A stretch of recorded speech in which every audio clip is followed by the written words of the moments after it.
Buenos días, mi estimada Jacqueline Butcher de Rivas, presidenta del Centro Mexicano de Filantropía, estimado Eduardo Ortiz Tirado, presidente del comité organizador de esta reunión anual del CEMEFI, muy estimado Manuel Arango, presidente honorario de CEMEFI, maestro Juan Manuel Arriaga Albarrán, presidente de la Alianza por la Responsabilidad Social Empresarial, muy distinguidos integrantes del Presidium, querida Margarita, muy estimados integrantes de organizaciones filantrópicas, representantes de la academia, de la sociedad civil, del sector privado, de universidades, jóvenes estudiantes, muy buenos días, amigas y amigos.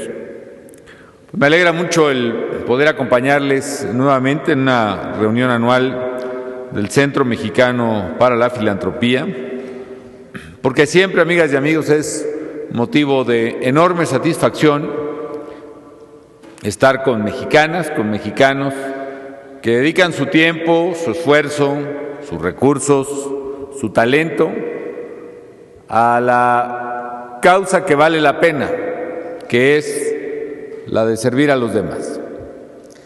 A lo largo ya de 20 años, se dice fácil y se dice rápido, pero es realmente toda una vida, sobre todo en estos campos. El CEMEFI ha escrito una historia, yo diría una historia brillante en la solidaridad humana en nuestro país. Yo les felicito sinceramente por la amplia red de alianzas que con mucha paciencia y con mucho tesón, sobre todo, se han venido creando para ayudar a quien más lo necesita. Yo reconozco sus aportaciones en muy diversos campos que ya han mencionado tanto Jackie como Eduardo Ortiz Tirado, en el combate a la pobreza, en el impulso a la equidad de género, en la lucha contra la discriminación, en el auxilio a quienes requieren servicios de salud, el respeto a los derechos humanos, el cuidado del medio ambiente, en fin, yo diría, como reza aquella expresión del pensamiento universal, que nada de lo humano les ha sido extraño. Y qué bueno. Y me alegra también, amigas y amigos, que el tema de este congreso, de esta reunión, sea solidaridad hoy, responsabilidad de todos. Porque ahí está la clave de la naturaleza humana. De hecho, el hombre es un ser natural, intrínsecamente solidario. No podemos entendernos en ningún momento de la vida sin los demás. Incluso el célebre Robinson Crusoe no solo tenía a su aliado Viernes, sino también llevaba tras de sí todo el peso de la cultura y del idioma y de lo que había aprendido a lo largo de la vida.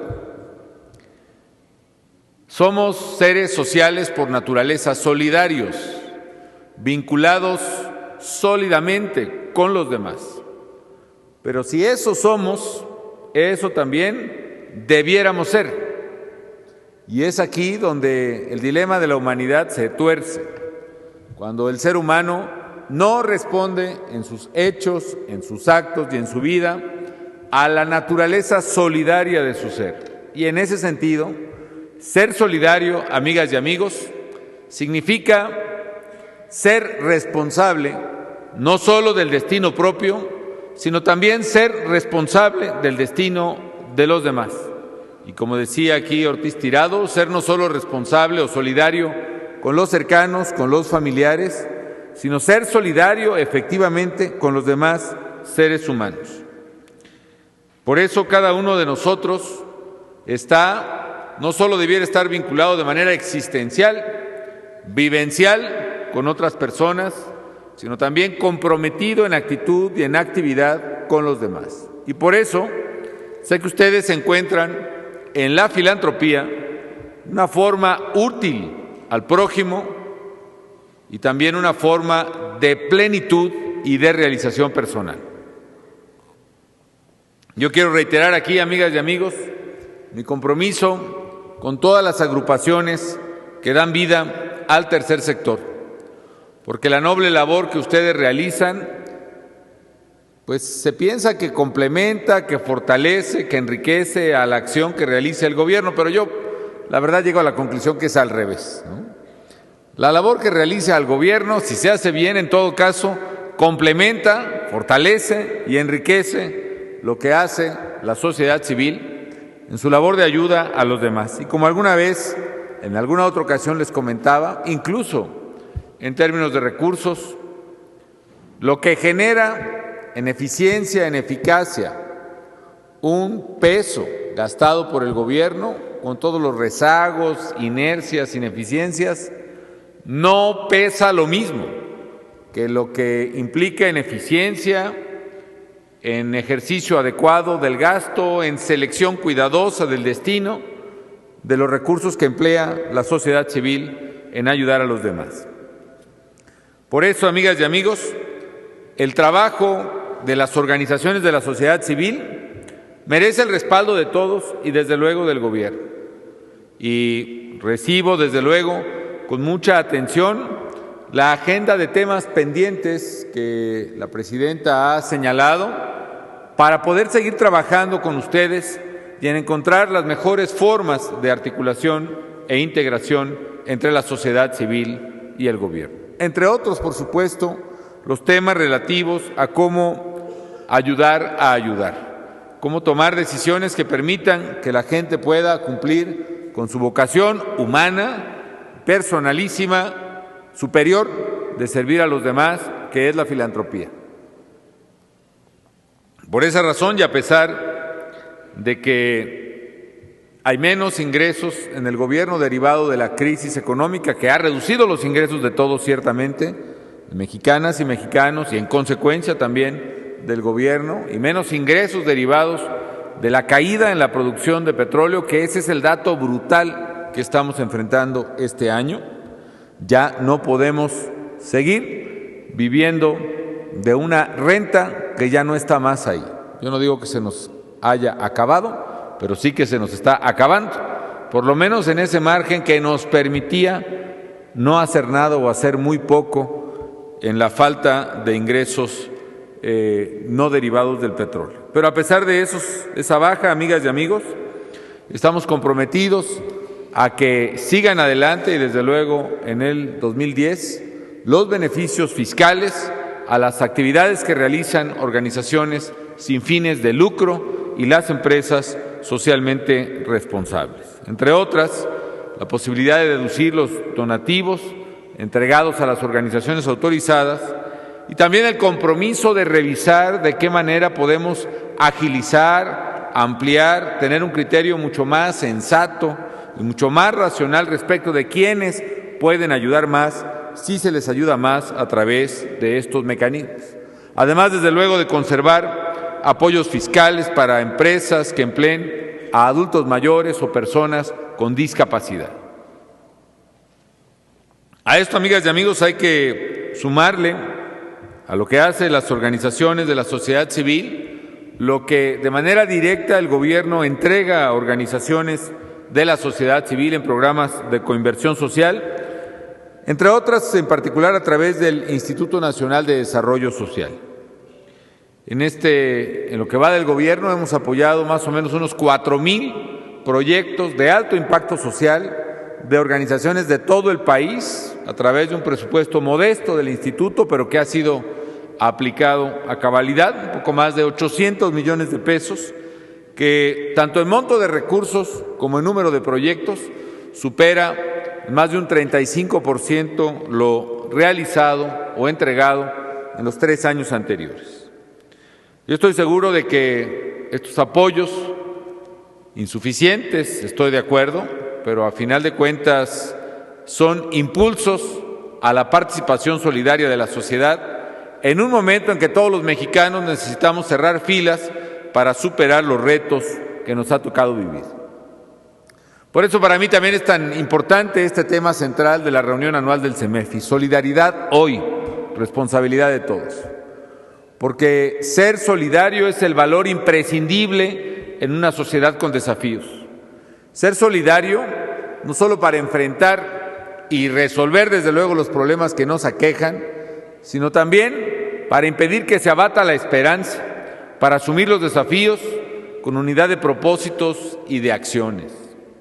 Ser solidarios implica, sí, reconocer, saber, lamentar que se tienen problemas, pero ser solidario también representa la oportunidad de pensar cuáles son los problemas de quienes verdaderamente sufren, o sufren más, mejor dicho, en nuestro país. ¿Qué implica verdaderamente para esos millones y millones de gente que vive en la miseria todavía en nuestro México, las circunstancias que estamos pasando? ¿Qué implica para quienes aún carecen de servicios de salud? ¿Qué implica para quienes no tienen absolutamente nada, ni esperanza, ni futuro?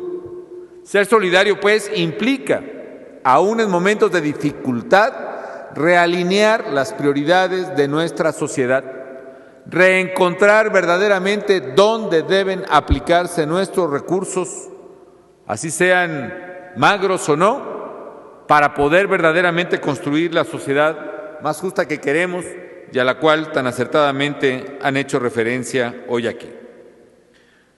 Para lograr todos estos propósitos, amigas y amigos, he dicho y lo reitero, que hay que cambiar, que es la hora de cambiar y que hay que cambiar a fondo. Y eso significa, entre muchas otras cosas, que cada quien ponga lo que tenga que poner, lo que pueda poner, lo que deba solidariamente poner para avanzar en la transformación del país. Y para ello es esencial que los mexicanos no claudiquemos en nuestro compromiso de centrarnos en el hombre y entender cuáles son los principales problemas sociales que requieren la acción urgente de la sociedad y del gobierno. Son muchos, desde luego, pero no hay que ir muy lejos para saber dónde están los más lacerantes y los más graves. Uno, medular, es la pobreza en la que vive más de la mitad de la población. Y de ella, casi 20 millones de mexicanos en pobreza extrema, la llamada pobreza alimentaria, es decir, la que sufre el hecho de tener un ingreso que no le alcanza ni para darle de comer suficiente a su familia en el día a día. Una pobreza, además, que se ha visto exacerbada, aumentada por las circunstancias adversas que hemos enfrentado, particularmente las dos crisis gemelas que han azotado a la humanidad en los 2 últimos años. La crisis económica, desde luego, comentada por todos, sufrida por todos, lo sé, pero especialmente por quienes menos tienen y no tienen ingresos o no tienen ingresos estables. Y más que ella, créanmelo, la crisis alimentaria de hace 1 año y medio, una crisis que elevó los precios de los alimentos, de las materias primas, al doble o al triple.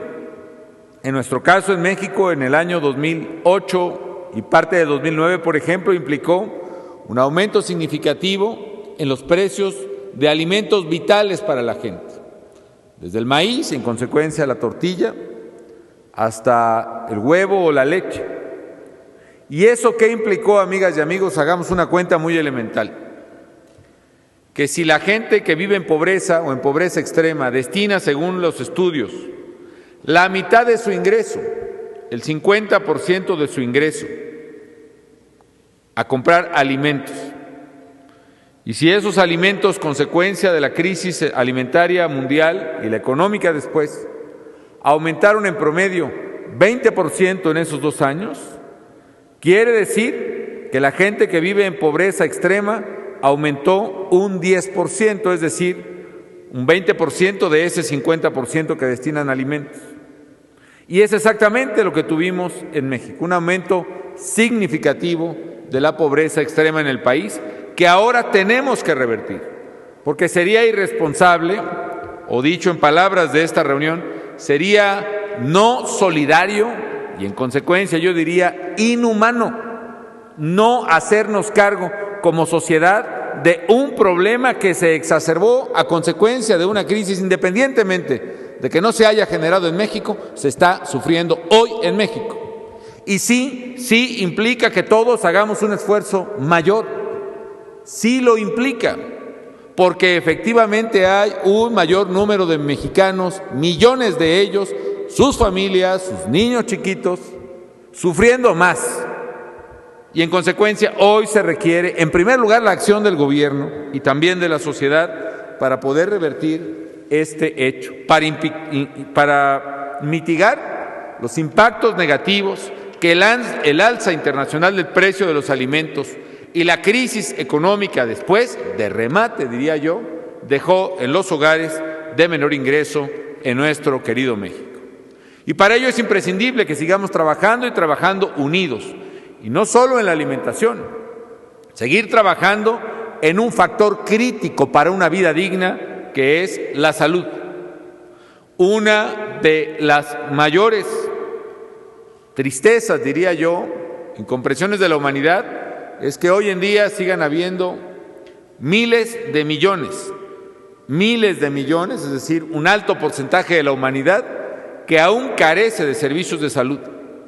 Que en México, por ejemplo, las tasas de mortalidad infantil puedan ser del orden de 14 en la zona donde estamos ahora ubicados, y a unos cuantos kilómetros de aquí, quizá 80 kilómetros de aquí, en la zona Mazahua del Estado de México, la mortalidad pueda ser del orden de 80. Es decir, 4 veces más se mueren niños en esas zonas que lo que se mueren aquí, o 5 veces más. ¿Y por qué? Por la carencia, entre otras cosas, de factores nutricionales y por la carencia de servicios de salud. Bebés que mueren al nacer o que mueren por la carencia de atención médica debida. Enfermedades que son curables, infecciones intestinales que son curables, infecciones respiratorias que son curables y que llevan a la muerte a quienes menos tienen en México por falta de servicios de salud elemental.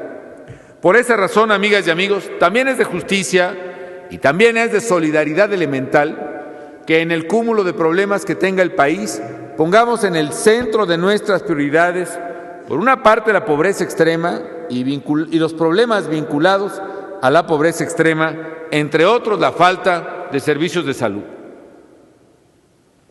Y por eso, amigas y amigos, si algún esfuerzo hemos hecho, y fuerte, en este gobierno y en el anterior, es atacar frontalmente el problema de servicios de salud. Porque queremos llegar, y créanmelo, amigas y amigos, esto es una buena noticia, podemos llegar en México en los próximos años, y mi meta es, antes de que termine esta administración, a un ideal, a un logro, a una meta que es deseable para cualquier país en el mundo, incluso para países desarrollados en el mundo.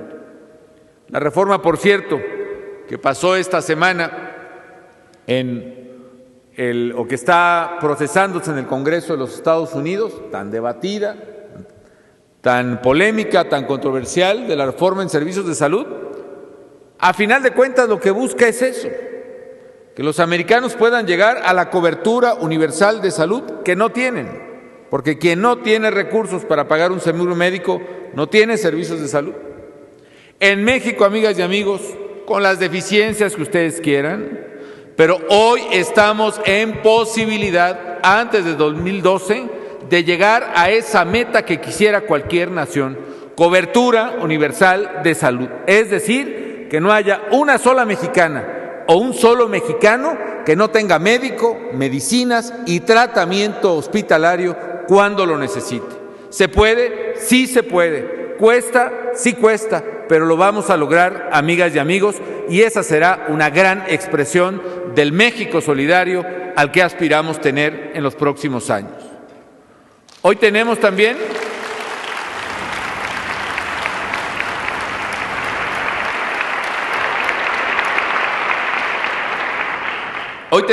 la oportunidad de hacerlo. De parte del gobierno federal, que es la parte que a mí me toca, amigas y amigos, pueden estar seguros de que seguiremos utilizando todos los recursos a nuestro alcance, para pagar la deuda social que tenemos desde hace décadas, desde hace siglos, como sociedad y como gobierno, con las familias mexicanas que viven en mayores carencias. Por eso también hemos sido un gobierno que ha buscado apoyar por mecanismos que han probado su eficacia en el pasado para reducir pobreza extrema. Por ejemplo, desde el programa de oportunidades, antes Progresa en cierta modalidad, en los primeros 10 años de su ejercicio logró reducir la pobreza desde el 35%, pobreza extrema, desde el 35% de la población que la sufría hasta más o menos el 15% en 10 años. Claro, esta parte se revierte en un 4% a consecuencia de la crisis alimentaria y económica que me he referido. Pero es importante retomar el paso e ir mucho más rápido a reducir eso. ¿Y por qué funciona? Porque no solo es un programa de transferencias económicas, de dinero que se da a cada familia, una cantidad bastante respetable, amigas y amigos. Si se aprueba la propuesta que hice a la Cámara de Diputados, estamos hablando de que a más o menos 6,5 millones de familias, es decir, estamos hablando de casi 30 millones de mexicanos que viven en pobreza extrema, se les estará dando un promedio de más de 900 pesos al mes para alimentación e ingreso. Pero no es solo la transferencia económica, sino está condicionada a que ellos mismos inviertan en capital humano, es decir, condicionada a que sus hijos vayan a la escuela y a que las mamás particularmente, pero toda la familia, vaya a las unidades médicas de salud. Es decir, que invierta en educación y salud, que son las únicas vías para superar estructuralmente la pobreza. Por eso funciona. Y por esa razón también, hoy que ha aumentado la pobreza a consecuencia de la crisis, hay que redoblar todavía más el esfuerzo de todos por combatir esa pobreza extrema. Y por esa razón, amigas y amigos, este gobierno ha sido el que más transferencias monetarias ha hecho a los mexicanos en condición de pobreza alimentaria. En los últimos 3 años, el programa Oportunidades ha entregado apoyo en efectivo por más de 110,000 millones de pesos a los 5 millones de hogares más pobres del país, 45% más de lo que se había otorgado en los 3 años anteriores, y ahora estamos proponiendo que el presupuesto contra la pobreza extrema, Oportunidades, pase de más o menos 42,000 millones de pesos a 65,000 millones de pesos en el presupuesto de 2010. ¿Por qué? Porque tenemos que parar, a como dé lugar, el riesgo de que se expanda la pobreza extrema en el país y, al contrario, acelerar el paso para revertirla. Y eso se complementa con otros programas que son solidarios.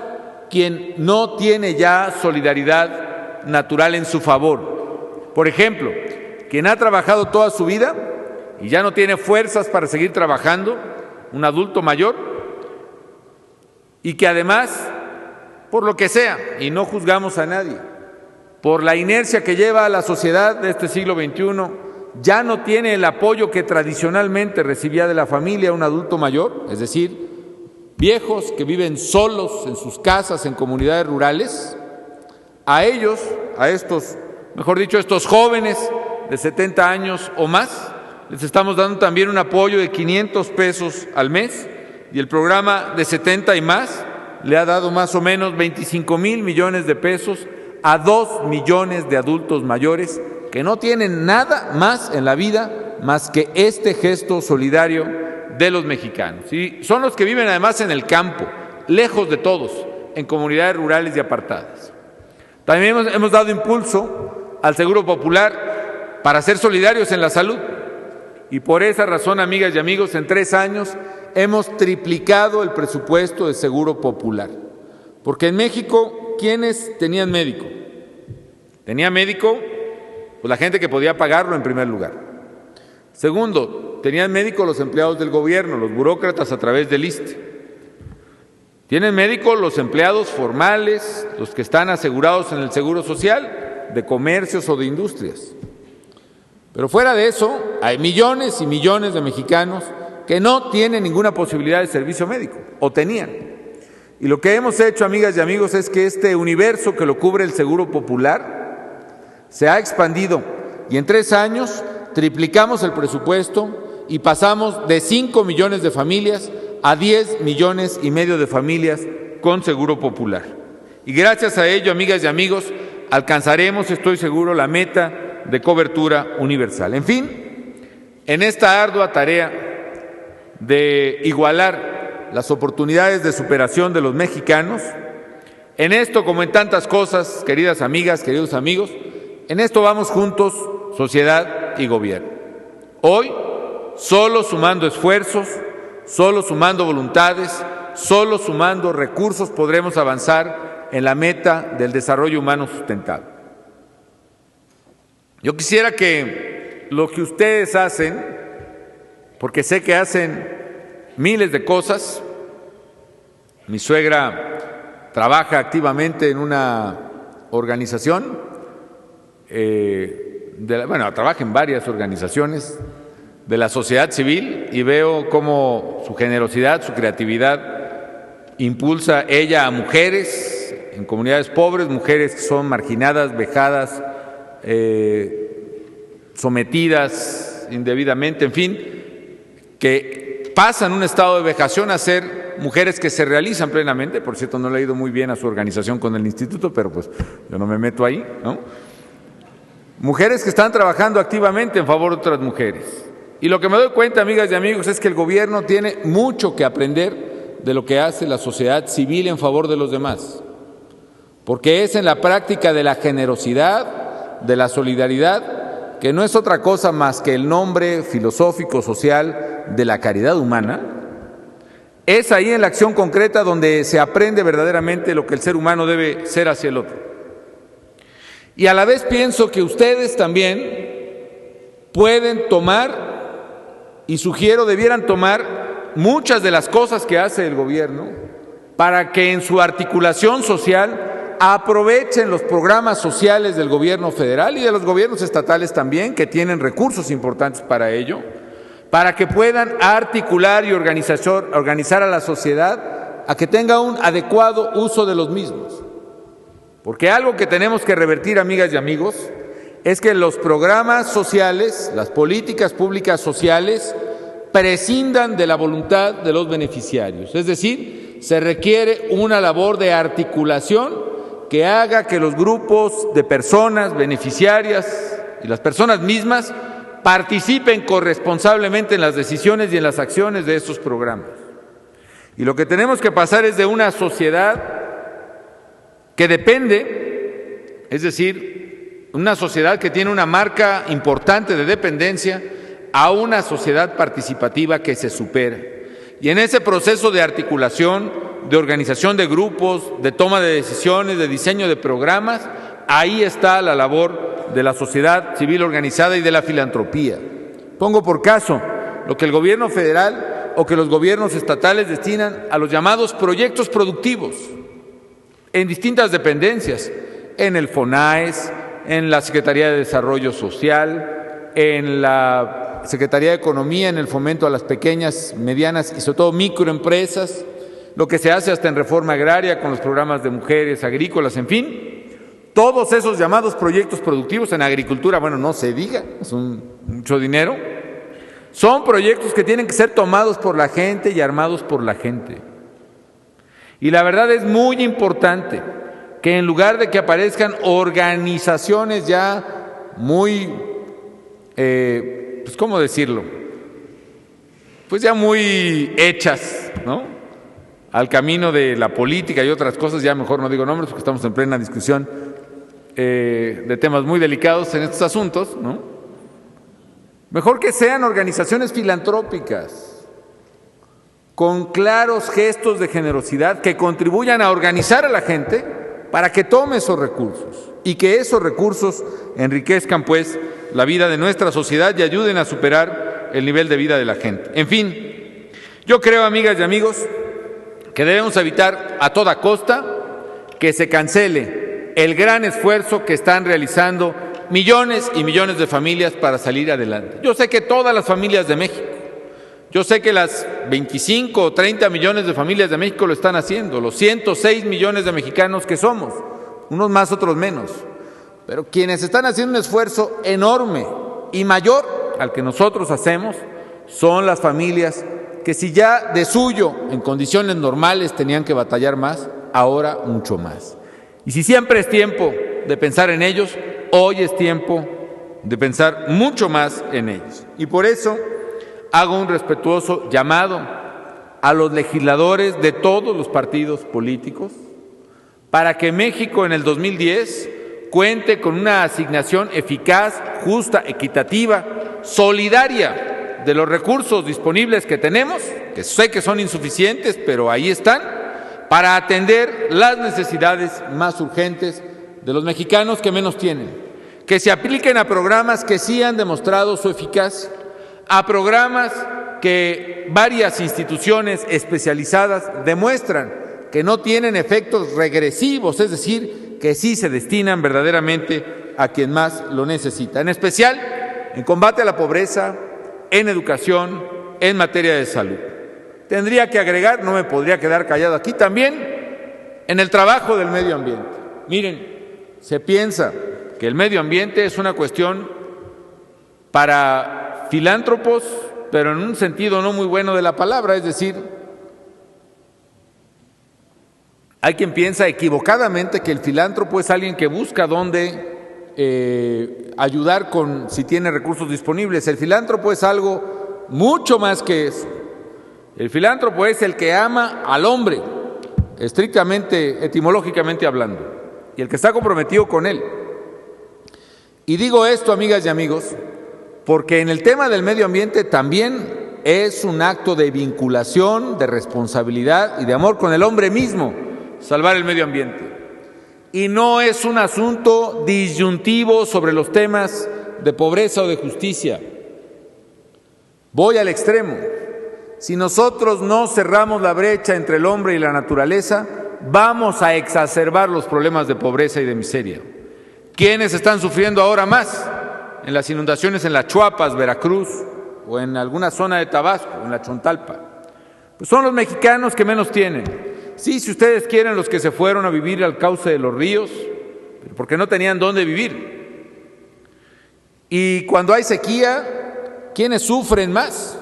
Son los mexicanos que no tienen acceso fácil al agua potable. Y no estoy hablando únicamente del altiplano de Matehuala, en San Luis Potosí, estoy hablando aquí también muy cerca, en Ecatepec, o en Valle de Chalco, o en Chimalhuacán, en mujeres que tienen que cargar aquí mismo, en la ciudad más grande del mundo, horas una cubeta de agua para poder cocinar en su casa.